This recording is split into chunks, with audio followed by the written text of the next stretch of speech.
Hey, you wanna be ready with that costume anytime soon? Man, I wanna see it. Comprende? Just a second.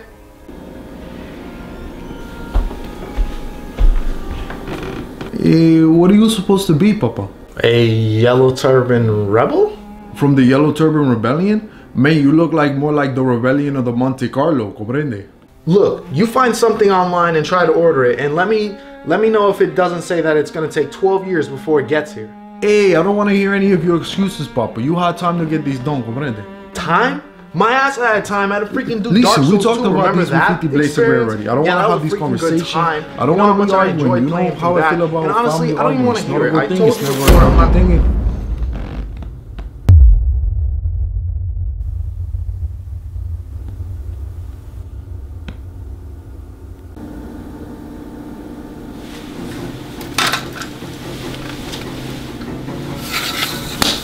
Mijo, get the guns. We got a problem. Right.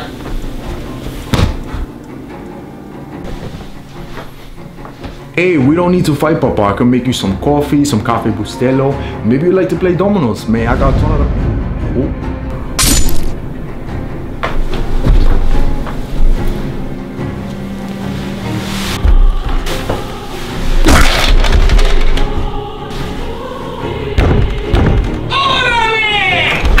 Ricardo Milo sends his regards!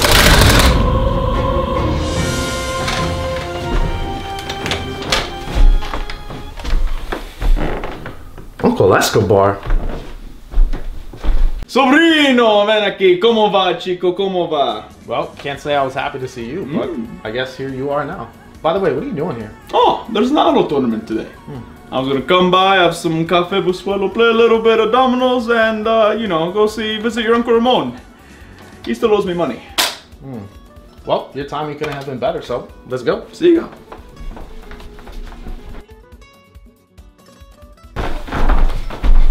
Oh, quickly, get me the Vicks.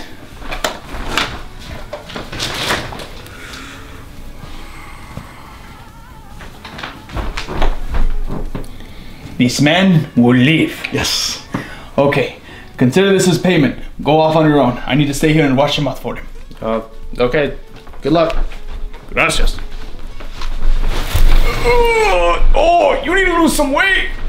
It's been a long time coming, but we are finally here going to take a look at Total War 3 Kingdoms. As I've mentioned before, every new Total War game released is like a celebration, whether it'll be due to a new time period, or world being explored, or even a return to a familiar one. And if Medieval 3 ever gets made, there definitely will be a party for that. As the title suggests, the game takes place during the Three Kingdoms period of China. Being a huge fan of the Romance of the Three Kingdoms games and Dynasty Warriors, I was really curious on what the finished product would be. Would they take elements from ROTK mixed in with their own, or will it be a mediocre effort designed only to get that cash money boah from China? Well, I wasted that running joke already, but anyways, I want to just get right to it because this has been a long time coming. This is Total War 3 Kingdoms. Cue the montage.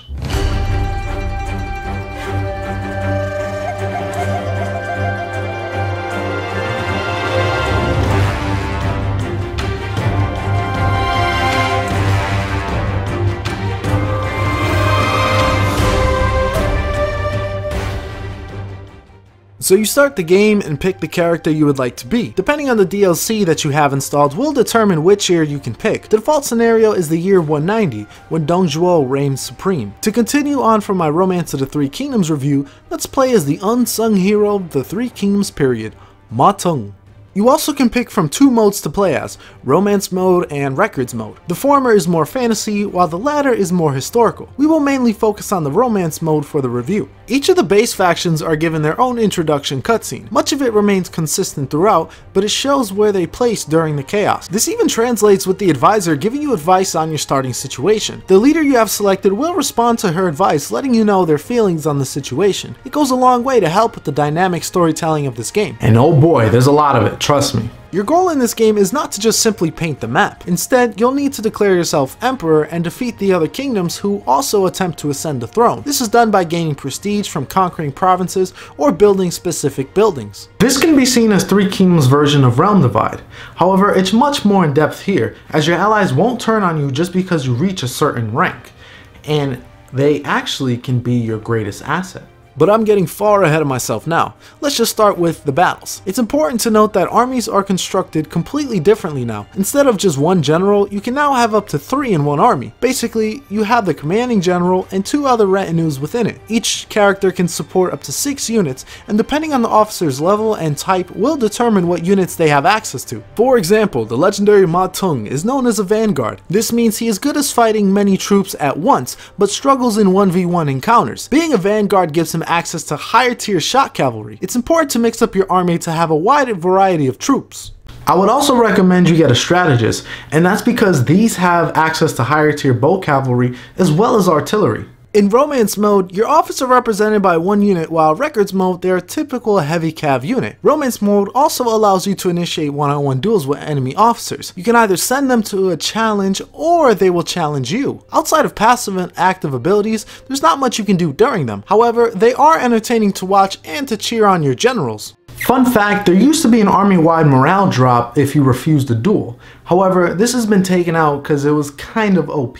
And not all generals are good in close quarters combat. Strategists and commanders are best left to be in support positions, as they can easily be overwhelmed by melee units or shot down by missile troops. The rest of the combat is definitely on the faster paced side than the other Total Wars. Because of the way Romance Mode is built as, it's easy for many historical veterans to look at this as more Warhammer fantasy based than anything else. While I will admit that combat is not as strategic or more methodical as something like Shogun 2, it still is plenty of fun. Unit variety was something I was worried about going into the game. The Romance of the Three Kingdoms games kept things very simple in that regard. Here, Creative Assembly definitely put in a well-deserved effort. Many of the factions share the same units, but have some unique units to play around with. For example, Pow3rh0use has access to Chuang Bow Cavalry, which are also surprisingly strong in melee, giving them a bit of a hybrid feel to them. Bandit factions and Yellow Turbot factions also have their own units to play around with if you need a bit of variation. Obviously, the unit variety is not on the level of Warhammer 2 because everyone is Chinese. However, the game does its best with it, and especially with the Nonman expansion, you got freaking elephant boys and even freaking tigers in the mix. Before playing this game, I expected the Records Mode to be far more grounded in reality, and generals to be far less useful. Unfortunately, generals are far more overpowered here since cavalry flanking is incredibly devastating. One rear charge can wipe out even the most elite of units. I was hoping Creative Assembly would be able to maintain both of these modes, but it seems like more of the focus and fun is really on the Romance Mode.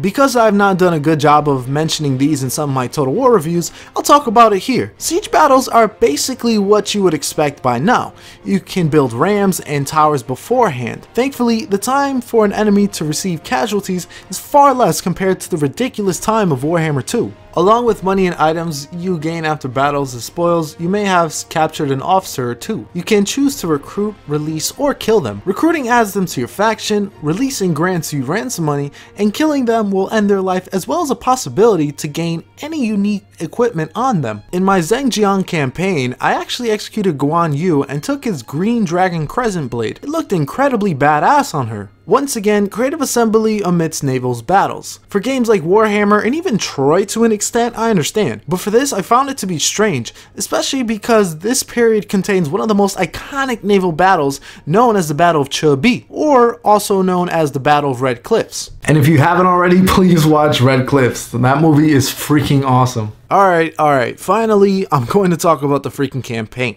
Early on in the campaign, you'll run into what is known as the initial dilemma. This differs depending on which faction you play as. For Pow3rh0use, this triggers after the death of Dong Zhuo, which can happen at the historical date or beyond. The choice I had was to war with Dong Zhuo's faction or sit back and worry about other things. I chose the latter and bided my time as I fixed some internal issues. Pow3rh0use is just not as exciting as someone like Sun Jian's, which his is more critical to the life and death of the man. Early on, I was struggling with public order. I was wondering what was causing all these issues until I looked at Pow3rh0yuse's traits. He has the cruel trait, which lowers public order by 4 in all provinces, as long as he is the leader. I had no plans to have this handsome hero fall in battle anytime soon, and Ma Chao was still a young boy, so I needed to find a way to fix this. The first thing I did was to turn to the tech tree, which works far different now. Every 5 turns, you can research a new technology, here called reforms. There were only a handful of techs that helped with public order, so I focused on those. Looking through the tree though, I saw many of these techs improve satisfaction of certain officer types. Satisfaction of your officers is a new feature that replaces loyalty. It can range from 0 to 100 real quick. And not real quick, I just needed to get that outdated reference in there. But yeah, this can be attributed to many things. If their traits are similar to yours and fellow officers, they will be able to build personal bonds with them and their satisfaction goes up. This also applies when giving them positions on your console, keeping them busy, and a ton more. When you're balling at the end of the game, you don't have to worry about this too much, but early on when you're limited on things, it definitely is important. And relationships in general is a nice thing to this game. Along with the family tree being brought back, you can also develop personal bonds with your officers and even your enemies. This depends a lot on your traits, certain dilemmas, and many other factors. This not only applies to you, but also the officers between themselves, and you can check this all out when looking up the characters. This right here is a main reason why I love the dynamic storytelling in this one. It really can bite you in the ass for how much the game tracks. It may not be to the levels of Romance of the Three Kingdoms X, but it's still really good. It's also important to note that officers can offer more than just battle prowess. In fact, many of your best ones may not even set foot on the battlefield. Agents no longer exist in the traditional sense. Instead, you can send your officers out on missions. This can range from scouting out enemy territory to many other tasks. This new system is simple and easy to use and eliminates the AI agent spam completely. Thank the heavens for that. There actually is a whole spy system that I didn't touch much in my first campaign, but definitely delved into it more in the future ones. You can have officers spy for you by joining opposing factions. Once here, you can have them rise up the ranks and get political power, or command an army, or heck, maybe just chill. Whatever you do, be wary that your officer can grow fond of the enemy and even end up betraying you at the end, becoming the ultimate double agent. Eventually, I acquired Xiaoyuan and Lu Qi, so I decided to hold a Council of Men. After doing so, I was given a bunch of missions to pursue and complete for various bonuses. While it was great to boost satisfaction of said officers and your kingdom, I honestly never felt the need to do this. However, I do appreciate the inclusion. It gives me Romance of the Three Kingdoms 11 vibes. Honestly, this whole game gives me Romance of the Three Kingdoms vibes, but that's kind of obvious. Growing your dominion also requires a keen mind in province management. If you play Thrones of Britannia, the main settlement has multiple slots while the minor ones have only one building. It's much better this time around as your minor settlements actually have garrisons and some towers. These aren't walled cities like the main settlements, but can still provide some decent defense. Sanitation is removed from Attila, thankfully, but now we have a new mechanic in population. Population grows naturally over time, but you can also influence the growth with technology research and certain buildings. The bigger your population, the higher your tax revenue is. However, this can cause issues with public order if you don't build the appropriate buildings to deal with this. Now here's the big one that we have all been waiting for, and that is the diplomacy. Freaking finally, we have some damn good diplomacy. No more guessing if a deal is going to go through or not. Now that is represented by a number and a breakdown. You know exactly what you need to do. I was able to get my son Ma Chao and Sun Ren married this way. Ma Chao and Sun Ren?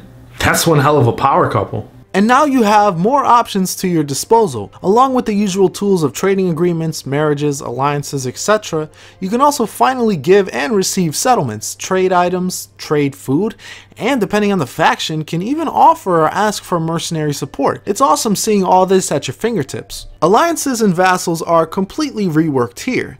Now, you are no longer dragged into every war your ally is involved in. Instead, you will vote on whether or not it will be escalated into an alliance war, which in turn also has the possibilities of bringing in the enemy's allies. And I said voting because allies all have a say in what happens. You can propose becoming a military alliance if it's just a defensive one, becoming an empire, propose to invite another member in, and as mentioned before, vote to go to war. It feels like an exclusive club with only certain members allowed if they're good enough. With all these improvements to diplomacy, it's really hard to go back to previous titles.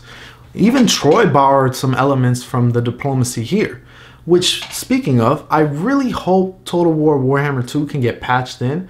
If not, Total War Warhammer 3 better have a similar diplomacy system. Now, everything finally came ahead once I declared myself emperor. 2 rival kingdoms eventually followed suit, and any alliances between them ended. Unfortunately, Ma Teng has since passed away, leaving Ma Chao and his wife Sun Ren to take charge. However, I had very strong allies in Han Sui and Zheng Jiang as well as my various vassals. This was going to be a long and grueling fight, but I was ready with my loyal officers, tons of meat buns, and fat stacks of that cash money.